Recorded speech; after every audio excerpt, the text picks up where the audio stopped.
what a day. All right.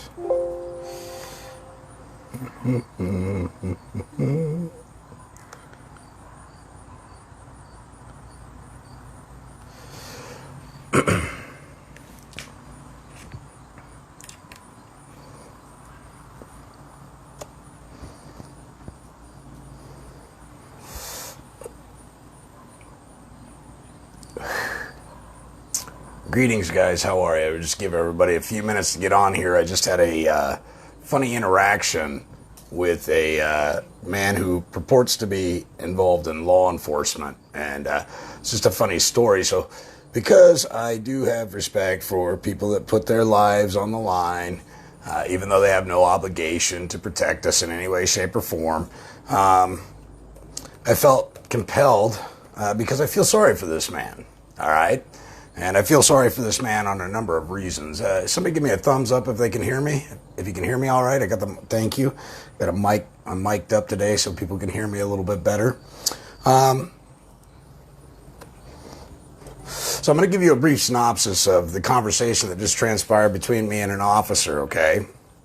And I was looking to acquire a tactical defense tool that he was trying to get rid of. And he asked me if, and this is prior to me knowing that he was an agent in agency, okay? And so he asked me if I had my CCW or if I had a purchase permit in the state of Nebraska. And I said, as a matter of fact, I do. It's called the Second Amendment. It's good for life. It shall not be infringed upon. And I absolutely do have one of those. And he goes, well, you know, of course I understand that, and you know, I just got to make sure that you're not a felon. You know, I want to be within the law, being that my job is to enforce the law. You can only imagine about how far this conversation went before he decided to block me instead of use rational, logical thinking and maybe just do a little minute amount of due diligence into what I'm talking about. Because I know damn good and well what I'm teaching and what I'm talking about. All right. I live the life, I walk the walk, and I talk the talk, and I do exactly what I tell everybody else I'm doing. So I get a kick out of this because within the next few moments of our conversation about this tactical defense tool, an AK-47, which I'm kind of fond of, I don't yet have one, but would like to acquire one for my offspring and them to enjoy in the future. Everything I do is for my offspring. I want them to be able to enjoy tactical defense tools and be able to preserve life if need be, even if that means euthanizing somebody in the preservation of others' lives. Right? I mean, if imminent threat presents itself, whether it be a rattlesnake, a pit bull, or heaven forbid, an evildoer, I want them to be able to successfully and tactfully euthanize or immobilize the threat. And I think every man, woman, and child in this nation feels the same way. So anyway, back to this agent and agency gentleman talking to me. He says, well, I enforce the law. Well, that's wonderful. So you took an oath to the Constitution and you understand the Second Amendment, so you know that I don't have to have a privilege issued to me topped with a fee in order to enjoy my unalienable right that shall not be infringed. I said, however, if you're on the skirts about it and you would rather have a CCW or a permit holder, I would be more than happy to contact somebody that would gladly go ascertain it from you to make you feel that much better. His next response was priceless. Well, that would be breaking the law if I knew that they were acquiring it for you. First of all, who said they were acquiring it for me? Maybe it's for a family trust. Nevertheless, you have the right not to enter into a contract, just like you have a right to enter into a contract. So no harm, no foul. But I saw a prime opportunity to help this guy see the fundamental flaws in his thinking. He proclaimed to enforce the law. So I said, if you enforce the law, then you understand the Constitution is the supreme law of the land, and the Nebraska State Constitution, Article 1, Section 16, the government can't interfere with private men contracting amongst themselves. So that won't be an issue. The Second Amendment lays perfectly clear the right to bear arms shall not be infringed. The Nebraska Constitution is beautiful when it comes to Second Amendment, okay? Arizona's Constitution is pretty good too, but Nebraska's I really like Nebraska's on their Second Amendment stance, okay? It's very eloquently written. Nevertheless, Article 1, Section 10 of the American Constitution, the United States of America's Constitution, also states that government can't encroach on a private contract between two private men. So I'm laying out the law for him, all right? I'm just laying it out.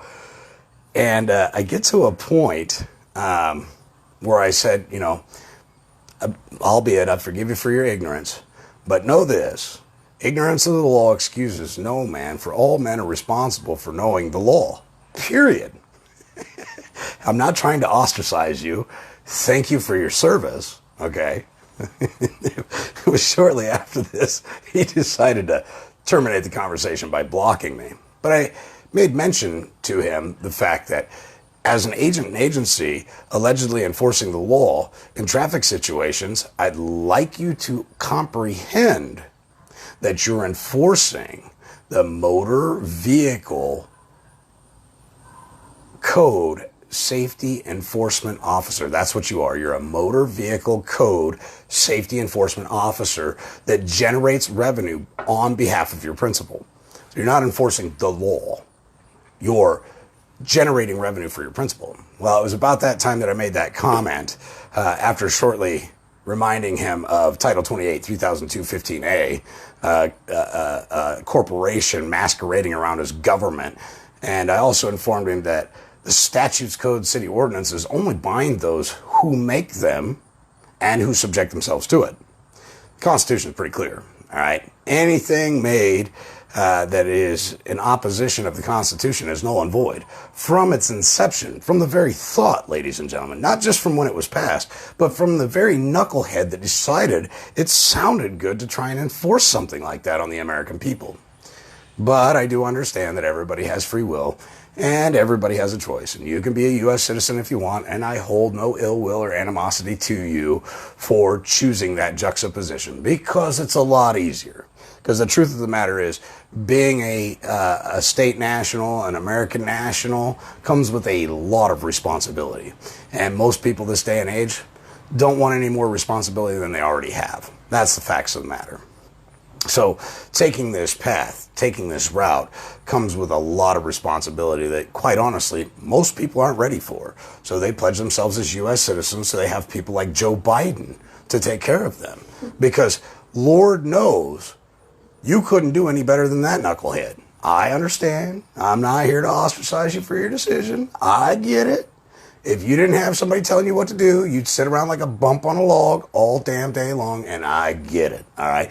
That's why many Americans who are entrepreneurs don't have jobs, because they're driven, right? They don't like being told what to do, okay? And I believe most of my viewers take that position of wanting to take accountability and responsibility for their actions and do the right thing by their fellow men, their neighbors. They're not asking what their country can do for them and what kind of handouts they can receive, but rather what they can do for their country and their fellow man.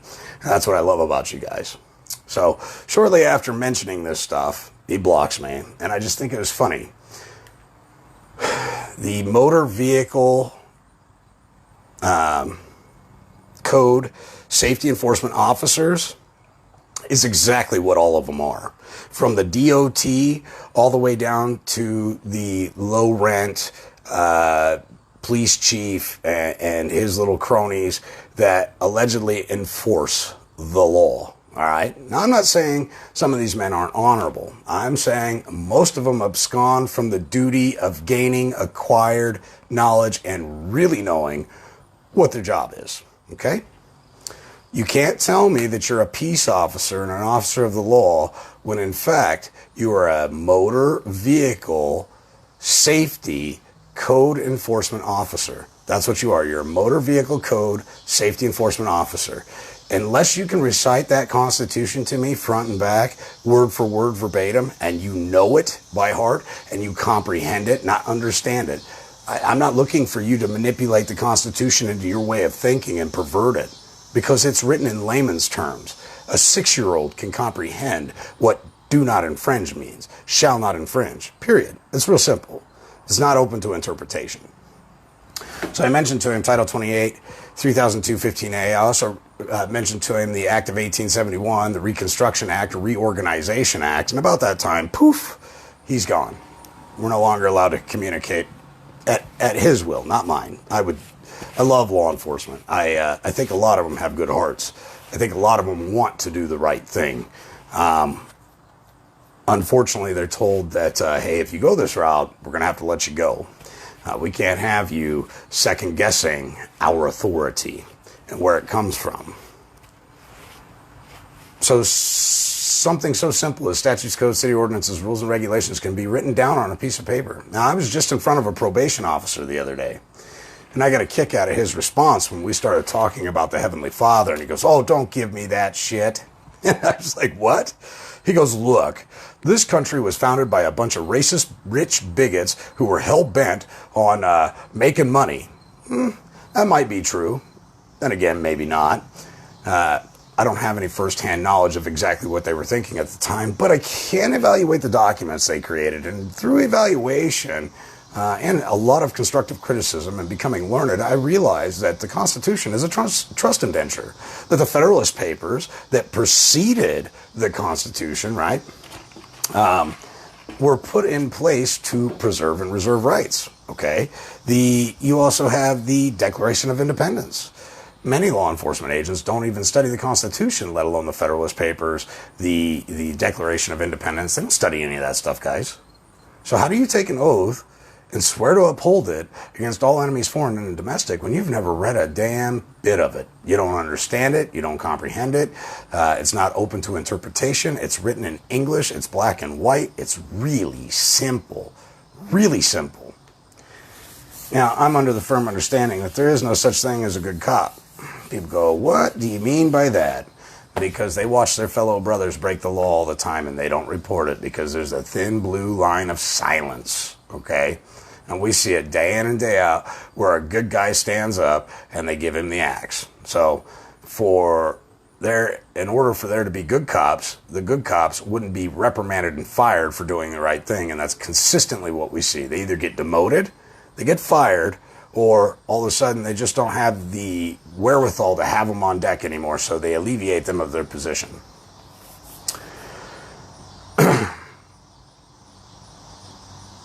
You will find this under the Motor Vehicle Code, the MCSEO. Motor Vehicle Safety Enforcement Officers generate revenue, issue securities on the side of the road at the behest of the United States Treasury. Ladies and gentlemen, that's what they're doing. They're enforcing codes. Statutes, codes, city ordinances, rules, and regulations are not law. If they were law, they'd be called law. They're called color of law. And to prove my point, in order for any of that to apply to you, you must have first knowingly, willingly, and intentionally, with full disclosure, waived your unalienable rights in order to engage in privileges. Privileges are something that are granted to you by other men that can be taken away at any time. If I give you a fork, if I lend you a fork, and you start eating, and all of a sudden I decide, you know what, you pissed me off. You don't get the fork anymore. You can eat with your hands. Guess what you got to do? You got to give me back my fork. Okay? That's just how it works. Okay? Why would you ask for privileges from a bunch of psychopath lunatics hell-bent on extorting you, your family, and your inheritance, your sweat equity and energy? Just think about that. Yes, Nadine, there used to be a term for it. It was called highwaymen. Highwaymen, if you look up the etymology and the root words of highwaymen, you'll find out that highwaymen actually means robbers. That's what they are. They're robbers. They're thieves. Okay? Hiding under the guise that what they're doing is just and noble and they're protecting. Yet when we look at the Supreme Court ruling that happened down in Florida on the Broward County school shooting, you will quickly come to be able to deduce that these people don't have an obligation to protect you at all. No, no, no. Not for 1 second. Now, I'm not saying there aren't good men and women that wear that shield that wouldn't give their life for you. That's not what I'm saying. I'm saying they don't have an obligation to protect you. So, when they're out on that highway issuing you a ticket, because do you realize you were doing 70 and a 65? You're putting people at risk. This is a safety issue. I'm here to save lives. That cockamamie horse crap is bullshit. That's what it is. Because they're actually a motor vehicle code safety enforcement officer issuing securities to unjustly enrich and benefit their principal, whether it be the police station, the sheriff's department, the county, the state treasury, the United States Treasury. And when they're doing these things, they're evading taxes. How do I know that they're evading taxes? Well, because I read. I open books. So, if you will, take out a pen and paper. I'm going to express this to you, and you can do your own due diligence. Title 26, 2603, 2203, 2002, 2001.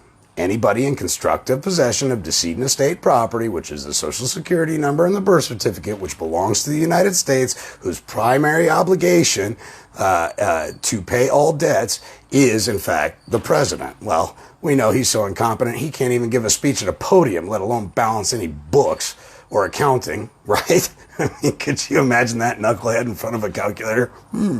Yeah, it's just too funny. It cracks me up. It cracks me up that people vote for idiots, literal idiots, thieves, pirates, to run their lives because they feel somehow that they're inept, incompetent to do so, when you yourself, the viewing audience, are absolutely competent to handle your own affairs. Think about that for a minute. They're not fully disclosing this. In order to waive your rights, you must knowingly, willingly, and intentionally do it. Okay, which means full disclosure would have had to have been had. You've never been full disclosure has never been provided to you because they never told you by signing this piece of paper. You no longer can engage in the right to travel freely. You now fall subject to the statutes, codes, city ordinances, rules, and regulations that come out of Washington, D.C. as though you are a United States citizen and belong to the territories thereof or are directly from Washington, D.C., a 10 square mile area. That's where all the statutes, codes, city ordinances, rules, and regulations apply. They're a corporation. No different than Walmart, no different than Sam's Club, okay? Let's get on to the second part of this. They ask you for a name. By you giving a name, you've falsified a record. How many of you know that to be true in your heart? I'm not just yammering on here because I think I'm right, all right? This is tried, true, and tested, not only in the court system, but in everyday life.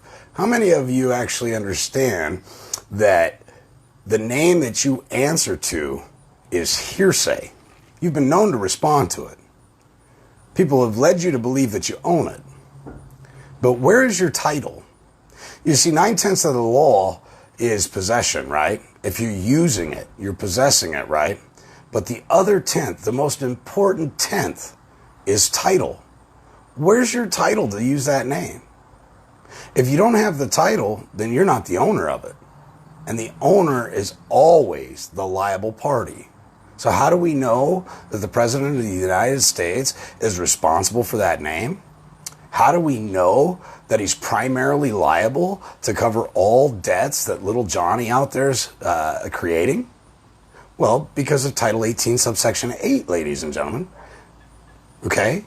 All obligations are obligations of the United States, period. Because all property after 1933 is vested in the presidency, period. It's that simple. It's just bewildering to me how people cannot pick this stuff up. And it's really not that hard. I dropped out of high school at 13 years old. I was just a little baby boy, all right? I wouldn't trade my life for anything. The School of Hard Knocks did me a lot of favors. It hurt like hell growing up. But this is the only way I learn. It's got to be painful. It's got to hurt in order for me to say, ooh, don't want to do that again. Believe it or not, my dumb ass stuck a thumb in the cigarette car lighter I'd watched my mom light many cigarettes with. And for some reason, I decided one day, you know what? popped that thing out, and I put my thumb in. I knew it was hot. I knew it was hot when I did it. I knew it was, didn't expect it to hurt like that, and it hurt. I'll tell you one thing I never did again, though. I never put my damn thumb in another cigarette lighter as long as I lived. So if you're tired of enduring the pain, you might start thinking about rescinding the contracts you've entered into where full disclosure wasn't had. I've been known to use the name. Well, who's the owner of that name? Who is liable for it? I've been known to use it. But can you be a name? Am I that name? Who in here has firsthand superior knowledge that I own that name? If you can bring forward the facts that I own that name, I would love it. Because I know just enough about securities to be dangerous. So you just go ahead and present me that I own that name. Why don't you go ahead and bring forward a name decree exemplified and hand it to me, and I'll claim that name. You bet. But beforehand, before having an exemplified name decree, claiming that name, ladies and gentlemen, you can't prove ownership of it. So you just created fraud upon the court. You just became a claimant when there is no other claimant in the courtroom. Just think about that for a minute. Still, their trickery makes it a null and void. Sure, it's null and it's voidable. Voidable. Here's another misconception. People run around thinking, oh, well, it's in breach of the Constitution, so it's wholly void. No, not true. It's voidable if you're articulate enough to show people how it's void. And then when a declaratory judgment, a final rendering, a summary judgment, declaratory judgment on the fact where an injunction occurs, now you have proven that it's void. But until that point, it's just voidable. You see, people don't realize by default, you are considered a United States citizen because under the law of enemy belligerent combatants, that's what we're perceived to be. Under the law of military occupation, under martial law, you're either a neutral, which is an enemy, or you're a friend. Those are your only three options. You're a friend, a neutral, which is an enemy, or you're an enemy. I don't know where you want to stand, but I'll tell you one thing. You have the grounds to reverse every contract, rescind every contract you've ever entered into, and exercise your rights with impunity. People say, well, Derek, the IRS is coming after me. Really? When's the last time you saw the IRS? Probably the last time you saw the Easter Bunny, the Tooth Fairy, or Tinkerbell. Because the IRS isn't a man. It doesn't have a conscience. It doesn't have free exercise of thought. It can't do anything in good faith. It's a brick and mortar building. If it could even be considered that, because the truth is, it's just a piece of paper. It's a concept. It's an idea. It's a fiction of man's mind. We're going to create this thing, and then we're going to structure some rules, and this is just how it's going to be. And if the wandering idiots of the world believe it, well, who are we to tell them any different? That's how they think, ladies and gentlemen.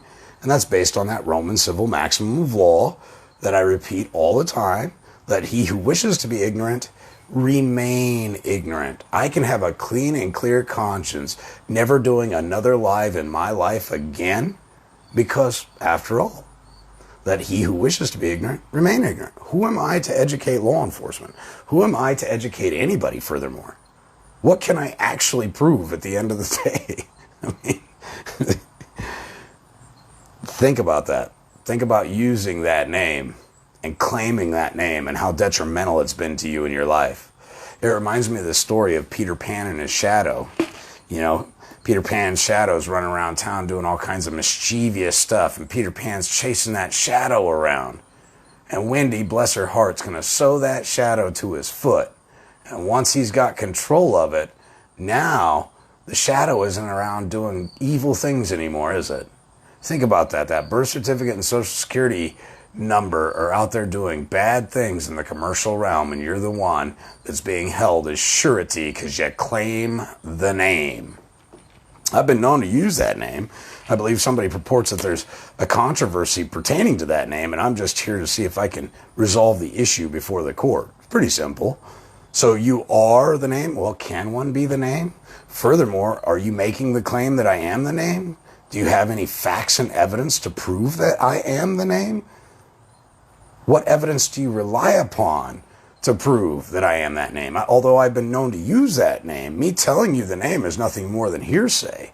Just like, I may respond to Derek, but I also respond to son, father, dad, brother, uncle, right? Different capacities. And I'm hoping this little intellectual conversation we're having is going to help you ascend to the mind to see what's really going on. With that said, I'll let you guys go. We do have a class on the 18th coming up. I'm excited for it. It's going to be full of hard-hitting information. Pack a lunch. Any of you guys that have been to one of my classes before, they're not short. They take a little bit. I go a multitude of different ways of showing people how things work because I understand that not everybody's mind works the same way. So I may articulate it one way and turn around and articulate the same knowledge and facts in a different way so somebody who thinks a little bit differently may be able to grasp the concept of what I'm teaching. And all of the stuff that I teach has been well established in U.S. Supreme Court cases, well established by other authors and other books. My best friend once told me, if you want to keep a secret, Derek, write a book because everybody's too damn lazy to read. All right. And practical application. That's another thing that we're going to address in the class is practical application. Let's be practical. Let's be real about what we're doing. Let's set small milestones to achieve the greater benchmark. All right. Everybody wants the greatest thing right out the box, and you are setting yourself up for failure. Take it one step at a time. You don't start at the bottom of the steps and go, I'm just going to jump to the top. You'll fail every time. And then you'll get discouraged and you'll quit. We do it little bits at a time. Although the class is going to go from step 1 to step 10, you start out your process little at a time, Achieve small goals, set small goals, and eventually you'll ascertain or obtain your milestone. All right. And that's an incredible feeling, but you got to take it step by step by step. You can't just go from step 1 to step 4. Take it step by step by step. So I look forward to seeing you guys September 18th, 2021. Land patent. What are the benefits? Well, the benefits are a status correction. It's a status correction instantaneously. The moment that it's done and you put these people on notice, it's an instantaneous status correction to that of a diplomat. Now, I don't ever hear anybody talking about diplomatic status, but that is the truth of it. What else can you do with it? Well, you can protect your family as heirs and assigns forever. They'll be assigns forever. How do you do it? By proving chain of title. Okay. Now, there's ways that you can sue the bank for their fraud. There are ways that you can bring an errors and omissions claim so you don't have to be tied up in litigation for 10 years.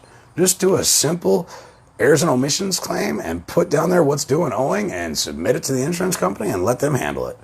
Let the big demons take care of the little demons. That's what they get paid for. That's what Mr. Anonymous keeps drilling at me. Oh, Derek, you always want to steam off to war. I said, no, I'm a peaceful inhabitant. He goes, no, you're not.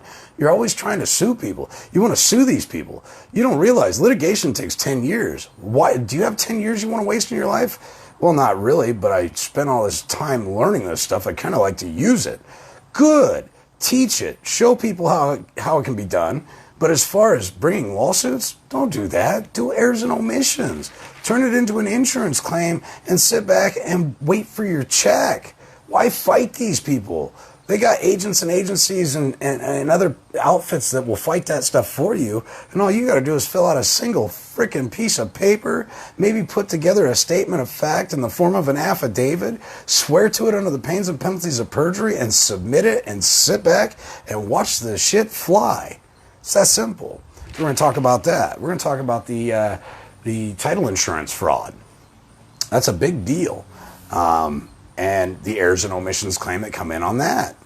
We're also going to talk about the super top secret federal lien on all real estate and property.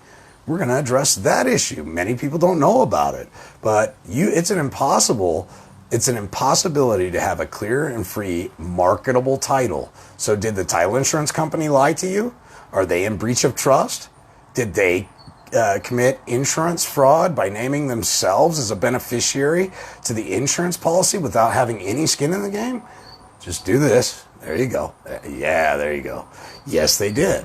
And if you don't understand that, then perhaps joining us on September 18th, 2021 at 1 p.m. Central Time on a Zoom call will be greatly beneficial to you and your loved ones.